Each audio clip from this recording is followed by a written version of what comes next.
poor girl married a 73-year-old millionaire. But what she saw 1 week later shattered her. She thought marrying him was just a desperate choice to save her mother's life. But 1 week later, a secret hidden behind his smile would change everything she believed about love. Hello, everyone. Please subscribe. It's quick, free, and full of love. Comment your country to show where you're watching from. Your click helps these billionaire love stories reach more hearts. Now here's the story.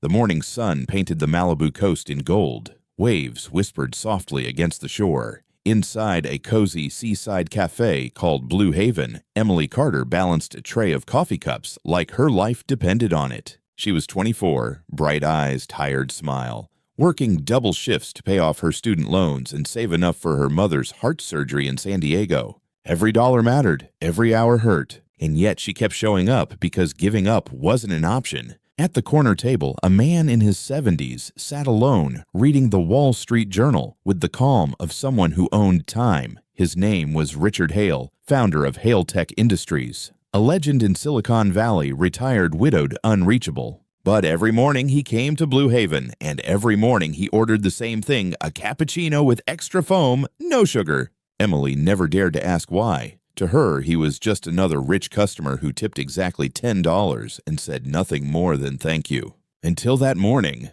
she hurried to his table half awake, and her foot caught the edge of the rug. The tray tilted. Hot cappuccino splashed across his white shirt. "Oh my gosh, sir, I'm so sorry," she gasped, grabbing napkins in panic. Richard blinked once, then chuckled quietly. "No harm done," he said. "Accidents are proof that we're still human." Emily froze. Most rich customers would have yelled, demanded a manager, maybe even called corporate. But this man, this billionaire, was smiling. It unsettled her in the strangest way. From that day on, he always asked for her to take his order. Sometimes he'd ask about the ocean or what she was studying. Sometimes he'd sit in silence, just watching the sunlight dance on the waves. A week later, he stayed after closing time. Emily was wiping tables when he spoke, his voice quiet, steady. "You remind me of someone I once loved," he said. "Someone who believed kindness still mattered." She didn't know what to say, so she just nodded. Then came the sentence that would change everything. "Emily, I know this sounds strange, but I'd like you to marry me." The tray slipped from her hand, crashing to the floor. He continued as if reading her thoughts.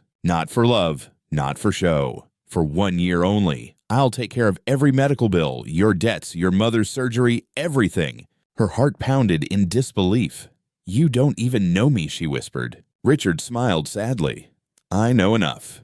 You still believe in doing the right thing, even when no one's watching." Outside, the Pacific wind howled against the windows. Inside, time seemed to stop. Emily looked at this man, a stranger yet oddly familiar, and felt the world tilt beneath her feet. One choice could save her mother's life, but it might also change her own forever. She didn't know it yet, but saying yes would begin the most extraordinary love story she would ever live. 3 days later, the ocean wind was colder than usual. Emily stood outside Hale Tech Estate, clutching the small suitcase that held everything she owned. The mansion sat high above the Malibu cliffs, its glass walls catching the sunrise like fire. It looked more like a museum than a home. She took a deep breath and rang the bell. The sound echoed through the marble hall before a voice answered. "Mrs. Hale, I presume." The woman who opened the door wore a gray uniform, her tone crisp, her eyes cautious. "Mr. Hale is waiting in the library." Mrs. Hale. The words hit differently when spoken out loud. It didn't feel real, none of it did. Emily followed the woman down a hallway lined with portraits. Every face looked powerful, untouchable, like people who never worried about rent or medical bills. When she entered the library, Richard was standing by the window, a soft light falling over his silver hair. He turned with that same calm smile she remembered from the cafe. "Welcome home, Emily." She tried to smile back. "Home," she echoed, unsure if it was a promise or a warning. The silence between them felt delicate, like a glass bridge neither dared to cross. Richard motioned to the tea set on the table. "I wasn't sure how you take your tea," he said. "So I guessed milk, no sugar." She blinked in surprise. "How did you know?" He shrugged. "You always looked like someone who likes things simple but never bitter." For the first time that morning, she laughed a small, nervous laugh that made his eyes soften. Just then, the sound of footsteps interrupted them. A man in his mid-30s walked in suit, perfect expression, sharp. "Father," he said curtly, his gaze sliding to Emily with clear disapproval. "So this is her." Richard's tone remained steady. "Emily, this is Nathan Hale, my son." Nathan's smile didn't reach his eyes. "Welcome to the family, I suppose." The tension was sharp enough to taste. Emily looked between the two men, the quiet father and the cold son, and sensed that beneath this perfect house lay secrets far older than her new marriage. Outside, waves crashed against the cliffs.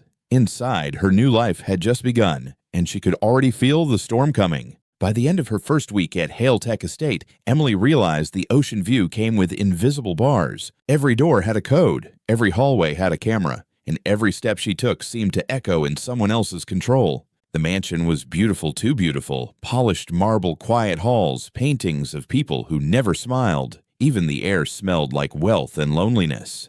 At breakfast, she sat across from Richard at the long oak table. The silence was heavy enough to make her forget how to breathe. He read the morning paper, his glasses sliding down the bridge of his nose. When she tried to make small talk, he listened kindly, but answered like a man who lived half in memory. The house staff watched her with polite distance. They bowed, smiled, and whispered when she walked by. To them, she wasn't Mrs. Hale, she was the girl who married the old billionaire. One morning she overheard two maids near the kitchen. "She's young enough to be his granddaughter." "Don't judge," the other whispered. "Maybe he just wants company." Emily's hands trembled as she placed the dishes in the sink. She wanted to run, but she remembered her mother's medical bills waiting in San Diego. She couldn't afford to run, not yet.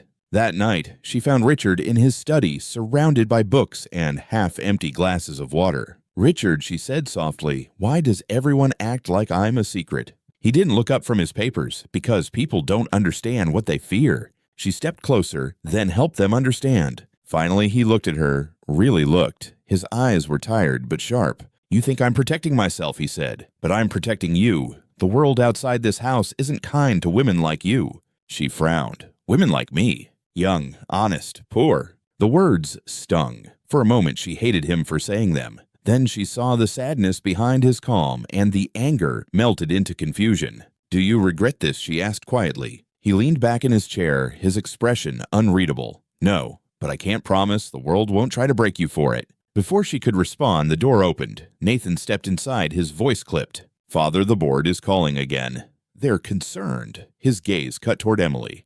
"And frankly, so am I." Richard's tone cooled. "This is not your business." "Oh, but it is," Nathan snapped. "The company's reputation matters. Do you know how it looks when your 73-year-old father marries a waitress half his age?" The words hit Emily like a slap. She stood frozen, her heart pounding in her throat. Richard rose from his chair slowly, his authority filling the room without effort. "Nathan," he said, voice calm but heavy, "if you ever speak to my wife that way again, you'll find out what losing your inheritance really feels like." Silence followed. Nathan clenched his jaw, turned, and walked out. Emily wanted to thank him, but all she could say was, "Why defend me when you barely know me?" Richard sighed, eyes drifting toward the piano in the corner. "Because, Emily, even strangers deserve to be treated with respect. And because I know what it feels like to be judged for something the world doesn't understand." For a moment, the air between them softened. She saw not a billionaire, but a man haunted by the past. When she went to bed that night, the house still felt cold, but something inside her had shifted just slightly.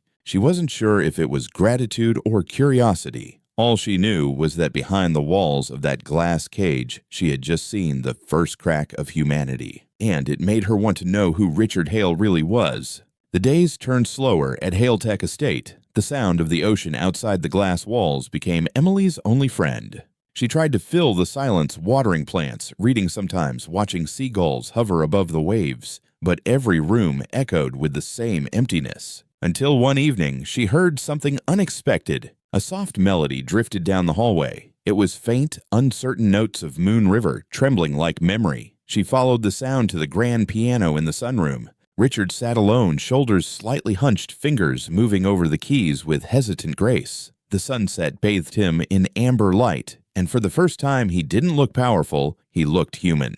Emily stood quietly, afraid to break the moment. When the song ended, Richard looked up. "I didn't know you played," she said softly. He smiled almost shyly. "I used to. My wife was the musician. I just followed her lead." There was a pause, a silence so full it spoke for them both. Then he gestured to the piano bench.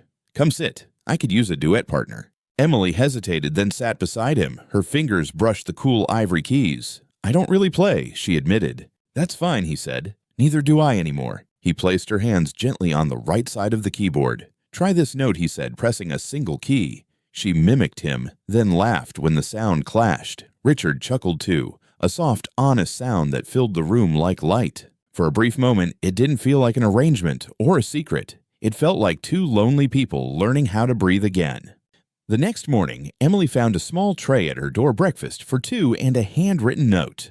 "Tea milk, no sugar. She smiled, remembering their conversation from her first day. Downstairs, Richard was waiting at the dining table. He looked different, less guarded, more alive. "Good morning," he said, motioning for her to sit. "I hope I got it right." She took a sip.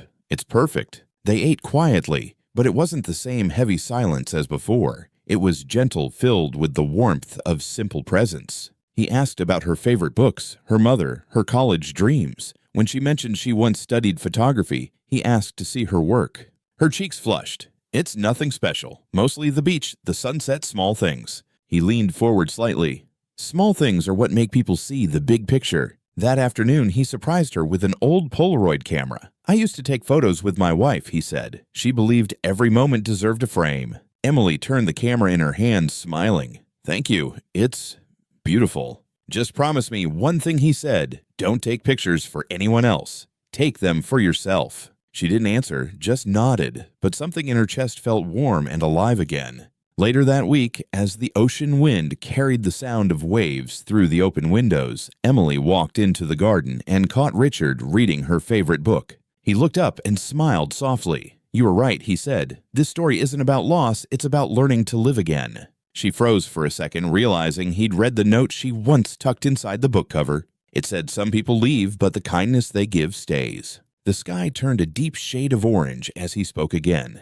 Maybe we both needed to be reminded of that. Emily nodded, her eyes shining. For the first time since she entered the house, she didn't feel like a guest. She felt seen. And in the fading light of Malibu, as seagulls circled above and the piano echoed softly from inside, she realized something had changed. It wasn't love, not yet. But it was the beginning of warmth, a fragile kind of hope that could someday grow into something real. A week after the piano night, the Malibu air turned colder, sharper. The waves crashed harder against the cliffs, as if echoing something restless inside the house. Emily began to notice things. The late-night calls Richard never answered, the locked drawer in his study, the way his hand sometimes trembled when he thought no one was looking. She told herself not to overthink, but silence has a way of feeding doubt. One morning, she woke up to find the mansion unusually quiet. No staff, no sound of Richard reading in the library. She followed the faint hum of voices until she reached the west wing of the house, a place she'd never been allowed to enter. The door was slightly open. Inside, Richard sat in a leather chair talking with a man in a white coat. Medical charts lay spread across the desk. She couldn't make out the words, but she caught one phrase: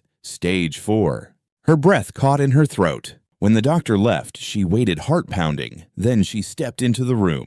"Richard," she whispered. He turned slowly, startled. "Emily, you shouldn't be here." She looked at the papers, the medicine bottles on the table. "Why didn't you tell me?" He exhaled, heavy and quiet. "Because you already gave up enough of your life for me. I didn't want pity on top of that." Her eyes filled. "You think this is about pity. You let me believe this was a future when it was only goodbye." He stood walking closer, his voice calm but breaking at the edges. "I just wanted someone to sit beside me without asking for more time than I could give." She shook her head, tears spilling. "That's not fair. You made me part of a lie." "Emily," he said gently, "I made you part of my truth, the only honest thing I've done in years." The air between them trembled. For a long moment, neither spoke. Then she whispered, "You could have told me. I would have stayed anyway." His eyes softened. "And that's exactly why I couldn't." That night, she couldn't sleep. She wandered into the sunroom where the piano sat waiting. The moonlight turned the keys silver. Her reflection in the glass looked like a stranger, the wife of a dying man. She pressed one key, then another. The melody of Moon River echoed softly in the empty room. Behind her, a shadow moved. Richard stood at the doorway, pale but smiling faintly. "I didn't know you remembered the notes," he said. "I remember everything," she whispered. He walked to her side, his hand brushing hers as they played together. The moment was fragile, a mixture of pain and peace. When the song ended, she turned to him, tears streaking her face. "What happens now?" He smiled sadly. "You live, and when I'm gone, you make sure you keep living." The next morning, news broke across every outlet in Los Angeles. Billionaire Richard Hale hospitalized. Paparazzi crowded the gates. Reporters shouted questions about the young wife, the marriage, the inheritance. Nathan stormed into the living room, his voice sharp. "You knew he was sick, didn't you?" Emily's heart clenched. "I found out yesterday." He scoffed. "Convenient timing. You think I don't see what this is. You marry him, he dies, and you get the empire." Her cheeks flushed with anger. "How dare you?" "Save it," Nathan snapped. "You played your part perfectly." Before she could speak, Richard's voice boomed from the hallway. "That's enough." He leaned against the door frame, weak but commanding. "If you have any respect left, you'll leave her out of this." Nathan hesitated, guilt flashing for a second. Then he turned and walked out. Emily wanted to go to Richard to hold him, but he only said quietly, "Don't waste your strength on anger. The world will always find something to hate." She bit her lip, trembling. "I don't care what the world thinks. I just don't want to lose you." He smiled faintly. "Then don't. Keep me in the music, in the way the ocean sounds in the morning. That's where I'll be." That night, as the rain began to fall, Emily stood on the balcony overlooking the Pacific. The sea was dark and wild. Below, the waves broke against the rocks like a heartbeat. Her tears mixed with the rain. For the first time, she wasn't crying from fear, but from the unbearable truth that she had learned to love him too late. The woman who once married for survival had fallen for a man who was already slipping away. And nothing in the world, not money, not kindness, not promises, could stop what was coming. The morning after the rain, the Hale Tech estate felt hollow, like a museum of someone still alive, but already gone.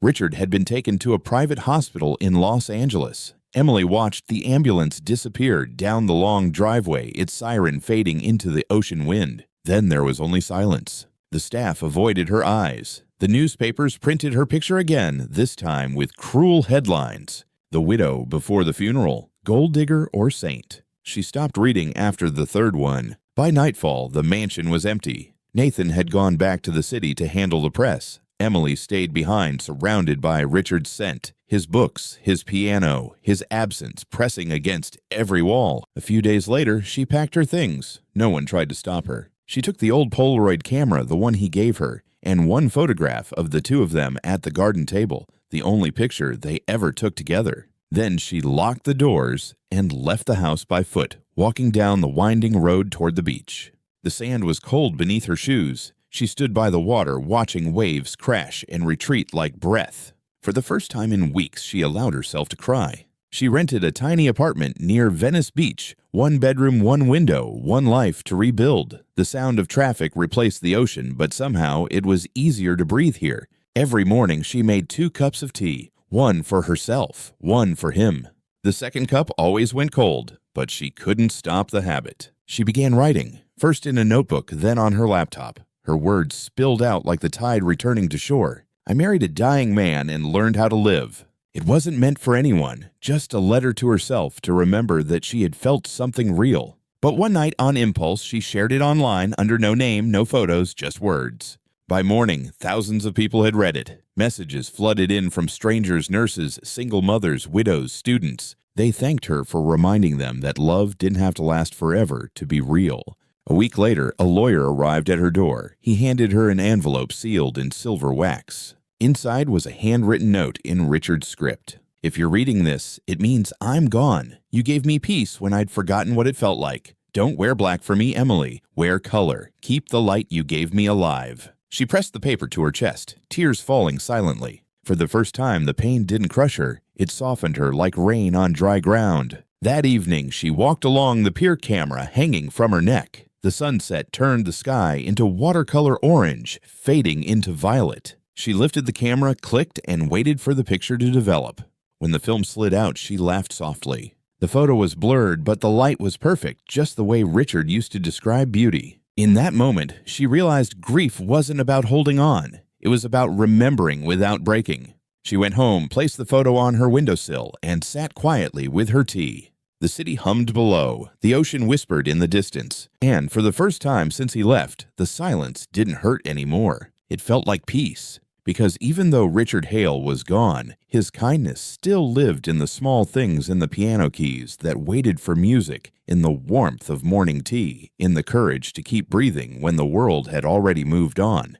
3 months passed. Los Angeles had already forgotten the story of the billionaire and the waitress, but Emily hadn't. Her small apartment near Venice Beach had become a museum of quiet things. His favorite books stacked by the window, the Polaroid camera resting beside the teacups, the letter folded neatly in her drawer. Every morning she still made 2 cups of tea. Old habits die softly. She spent her days writing for a small online magazine telling stories about ordinary people who had done something kind. Each story was like a heartbeat, gentle, steady healing. But at night, when the city lights flickered outside her window, the silence reminded her of him.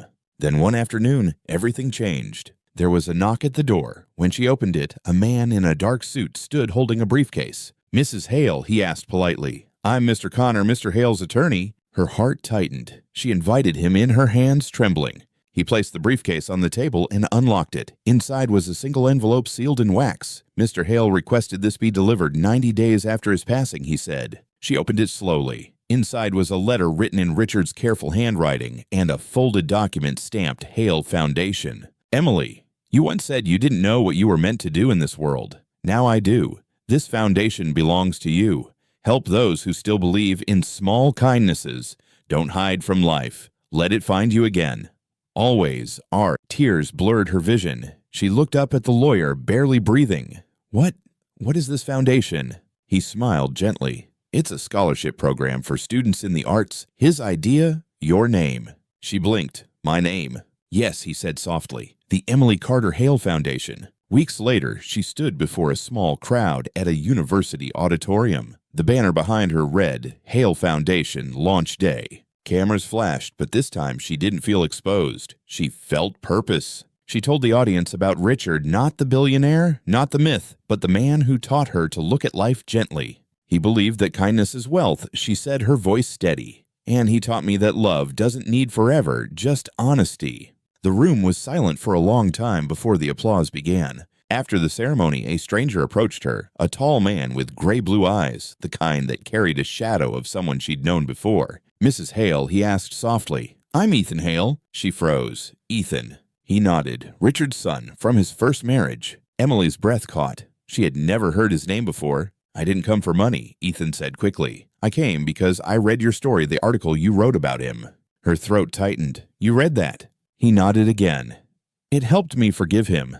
I used to think he abandoned everyone he loved, but then I realized he just didn't know how to stay." Tears welled in her eyes. For the first time, she wasn't the only one carrying Richard's memory. Ethan handed her a small black flash drive. "He wanted you to have this," he said. "I found it in his study labeled for Emily." That night, back in her apartment, she plugged it into her laptop. The screen flickered, and then there he was, Richard sitting by the piano, smiling faintly. "Emily," he began, "if this finds you, it means the world's a little quieter now. I hope you're drinking your tea. And still hating sugar. Thank you for reminding me what peace feels like." He paused, his eyes soft with the same warmth she remembered. "When you hear Moon River again, don't cry. Just smile." The video ended. Emily sat frozen, tears running freely. Outside, the night breeze carried the sound of someone playing a piano from an apartment down the block. Moon River. She smiled through her tears. It didn't hurt anymore. It just glowed. Because somehow, through music, through memory, Richard Hale had found a way to come back, not as a ghost, but as a promise that love, once real, never truly disappears. 2 months after the foundation launch, Emily found herself walking through the streets of Florence, Italy. The air was warm with the scent of espresso and rain. The trip had been part of Richard's final wish, written in a note tucked inside the foundation documents. "Go see Florence for me. I promised once to take you there. Consider this me keeping that promise." So here she was, alone yet not lonely. Everywhere she looked, she felt his presence in the golden light bouncing off the Arno River, in the sound of bells echoing through narrow cobblestone streets. It felt like he had woven pieces of himself into the city. On her second evening, the foundation's local partners hosted a small recital to honor its first group of scholarship students. The hall was modest, but beautiful rows of candles lining the stage, a piano gleaming softly beneath the lights. Emily sat in the front row, her heart full and heavy at the same time. Then someone stepped onto the stage, Ethan Hale. He looked different now, calmer, grounded. He nodded toward her before speaking. "Before my father passed, he said he recorded something I think should be heard tonight." He inserted a small flash drive into the piano's built-in speaker. For a moment's silence. Then a familiar voice filled the room. Richard's voice. "Good evening," it began warmly. "If you're hearing this, I suppose I kept my word. Music connects people in ways time cannot." The crowd fell still. Emily's breath caught as Richard's piano began to play the same melody she had first heard in Malibu.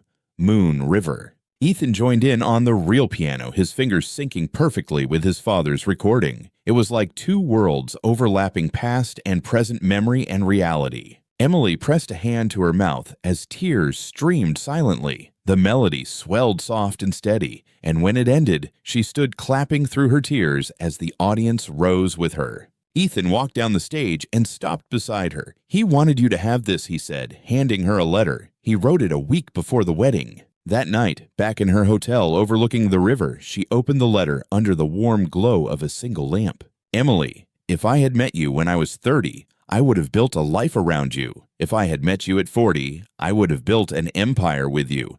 But meeting you at 73 meant I could only give you peace. And that, I hope, was enough. When you see Florence, think of me not as the man who left, but as the man who finally arrived. R."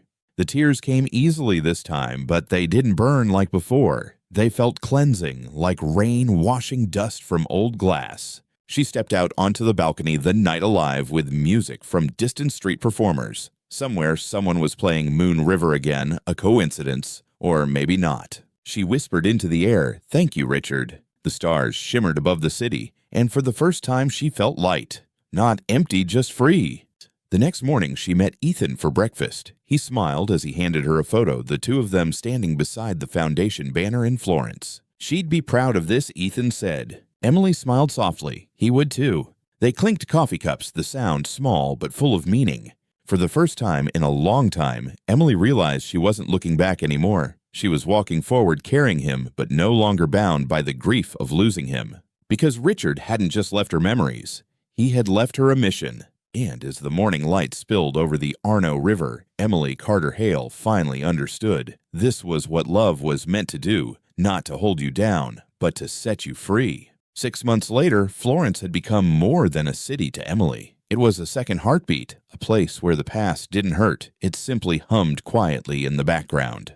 The Hale Foundation was thriving. Students from across the world filled the small campus with laughter, art, and song. Every brick of the restored villa that housed the program seemed to hold a story, a promise that kindness could outlive the people who started it. And Emily had changed too. Her once nervous voice had grown confident, her smile easier, her heart steady. She still wore the simple silver ring Richard gave her, not as a reminder of loss, but of gratitude. One spring evening, the foundation held its first annual event, Moon River Night. The courtyard shimmered with candles and soft lights strung between olive trees. Dozens of students prepared to perform their instruments, gleaming beneath the Italian sunset.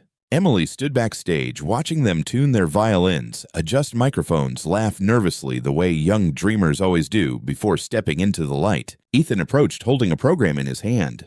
"You did it," he said quietly. He'd be proud. She smiled, eyes glistening. "We did it." The show began. Music filled the air, piano, cello, guitar, voices blending in perfect harmony. Every note felt alive, breathing through the courtyard. Then a student stepped up to the microphone and said, "Tonight we dedicate this last song to the man who inspired all of this, Mr. Richard Hale, and to the woman who taught us that love never really ends, Mrs. Emily Carter Hale." The crowd clapped softly. Emily covered her mouth, tears threatening to fall. The first notes of Moon River began, and for a moment time folded in on itself. She could almost see him sitting at the piano again, his hand steady, his smile quiet and kind. After the final applause, Ethan joined her at the edge of the stage. He looked at her the way people look at sunlight after too long in the dark. "You know," he said, half smiling, "the way you talk about him, it's like he's still here." She nodded. "He is, just not where we're used to looking." They stood in silence for a while, listening to the students packing up their laughter, echoing into the night. Then Ethan reached into his jacket and handed her a small folded photo. It was one of Richard's old Polaroids, a blurry shot of the Malibu sunrise. On the back, written in his handwriting, "Every sunrise is a second chance." Emily traced the words with her thumb, smiling through her tears. That night, as the candles flickered out one by one, Emily sat at the piano in the empty courtyard. Her fingers moved slowly, softly, playing the same melody she had learned beside him. Moon River. Only this time it wasn't a song of goodbye. It was a song of gratitude for a man who had taught her how to live, and for a love that didn't end. It simply changed shape. And somewhere beyond the stars above Florence, she hoped Richard Hale was listening. The morning after Moon River night, Florence woke gently under a pale gold sky. The courtyard still smelled of candles and roses, and the piano keys carried the warmth of the night before. Emily sat on the balcony of her small apartment above the river, a cup of tea steaming beside her, her Polaroid camera resting on the table. From her window, she could see students arriving early, arms full of sheet music and laughter. It had been a year since Richard's passing, a year since the girl from Malibu became a woman who finally understood what love meant. She smiled faintly at the thought. The world had called her the young wife, the gold digger, the fairy tale mistake. But sitting there in the sunlight, she realized none of that mattered anymore. He had given her something far greater than money. He had given her meaning. Later that morning, she walked to the riverbank. The Arno shimmered, and the sound of church bells drifted through the city like a song. She took the old Polaroid from her bag, the one Richard had used on their last morning together in Malibu. Then she lifted it toward the water, snapped a picture, and watched the image appear slowly soft and golden, like memory. She whispered, "This one's for you." The breeze carried her words away, but somehow she felt they reached him.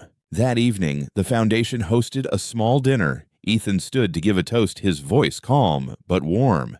"My father used to say, 'Money builds companies, but kindness builds legacies.' Tonight, we celebrate the legacy of both." He raised his glass toward Emily, to the woman who turned grief into grace. The crowd applauded softly. Emily's eyes shimmered under the candlelight. For the first time, she didn't cry. She just smiled because she finally believed that love could live without pain. After everyone left, she lingered in the courtyard, the night quiet except for the whisper of the river. She sat at the piano once more, playing the same song that had followed her across oceans and years. Her fingers moved gently, and in the reflection of the piano lid, she swore she saw him, Richard, smiling that soft, knowing smile. "You did good, kid," his voice echoed in her mind. "You kept the light alive." She laughed through her tears. "I did, Richard, I really did." As the final notes faded into the night, the camera light blinked red, recording the moment. She turned to the lens, eyes, bright voice steady. "If you've ever lost someone, remember this love doesn't end when they leave. It just finds a quieter way to stay."